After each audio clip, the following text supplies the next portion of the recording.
சேதுவையும் தமிழ்ச்செல்வியும் பழமுதிர்ச்சோலைக்கு அனுப்பி வச்சிருக்கேன். அந்த தமிழ்ச்செல்வியை முடிச்சு சொல்லு. ஹாய் ஃப்ரெண்ட்ஸ், எல்லாருக்கும் வணக்கம். சின்ன மருமகள் சீரியல்ல நாளைக்கு எபிசோட்ல என்ன நடக்க போகுது அப்படின்னாங்க இந்த வீடியோல பார்க்க போறோம்.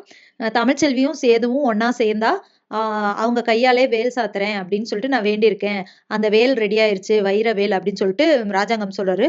அப்படியா அப்படின்னு சொல்லிட்டு சேது கேட்குறாரு. நீங்க 2 பேருமே போயிட்டு அந்த வேலை வந்துட்டு கோயில்ல சாத்திட்டு வந்துருங்க அப்படின்னு சொல்றாரு. சரிங்கப்பா அப்படின்னு சொல்லிட்டு சேது சொல்லிடுறாரு. இதை கேட்டுட்டு ஈஸ்வரி வந்து செம்ம டென்ஷன் ஆயிடுறாங்க. இவ்வளோ லட்சக்கணக்கில் செலவு பண்றாங்க, அதுவும் அவ கையாலே சாத்தணுமாமா, இதை சும்மாவே விடக்கூடாது அப்படின்னு சொல்லிட்டு யோசிச்சுட்டு இருக்காங்க. அப்போ வந்துட்டு என்ன பிளான் பண்றாங்கன்னா, இவங்க 2 பேரும் போகட்டும் அப்படிங்கிற மாதிரி வளைகாப்பு அன்னைக்கு பிளான் பண்றாங்க ஈஸ்வரி.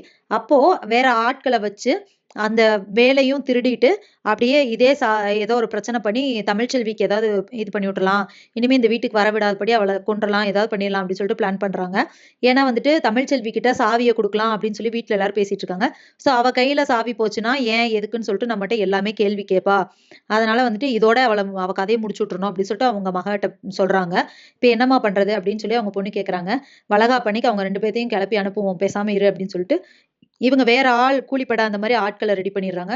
நீங்க வந்துட்டு சேதுவ அடிச்சுட்டு தமிழ்ச்செல்வியை கடத்திட்டு போயிருங்க. அது மட்டும் இல்லாம வண்டியில வந்துட்டு அவங்க கிட்ட அந்த வைர வேல் இருக்கும், அதையும் எடுத்துருங்க, அதெல்லாம் பல லட்சம் மதிப்புள்ளது அப்படின்னு சொல்லிடுறாங்க. சரி அப்படின்னு சொல்லிட்டு அடுத்த நாள், அதாவது அந்த வளகாப்பு அன்னைக்கு தமிழ்ச்செல்வியும் சேதுவும் கிளம்புறாங்க கார்ல கோயிலுக்கு. அப்போ வழியில ஒரு இடத்துல வந்துட்டு ஒருத்தர் கீழே விழுந்து கிடக்குறாரு. சேது போயிட்டு அவங்களை எழுப்புறாங்க, என்னாச்சு அப்படின்னு சொல்லிட்டு. அப்போ வேற ஒருத்தவங்க வந்துட்டு பின்னாடி சேதுவோட தலையில கட்டையால அடிச்சிடுறாங்க.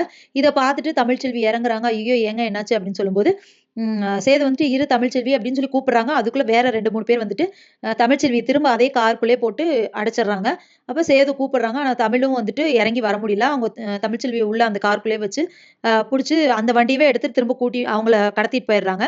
சோ இப்ப வந்துட்டு தமிழ்ச்செல்விய கொன்றுங்க அப்படின்னு சொல்லிட்டு ஈஸ்வரி ஆல்ரெடி சொல்லியிருந்தாங்க இல்லையா, அப்படி தமிழ்ச்செல்விய கடத்திட்டு போயிடுறாங்க. கடத்திட்டு போய் அவங்களை என்ன செய்ய போறாங்கன்னு தெரியல. அதுக்கப்புறமா வந்துட்டு இந்த வேல் இருக்கு இல்லையா, அது பல லட்சம் மதிப்புள்ளது அப்படின்னு சொல்லிட்டு அதையும் எடுத்துட்டு போயிடுறாங்க.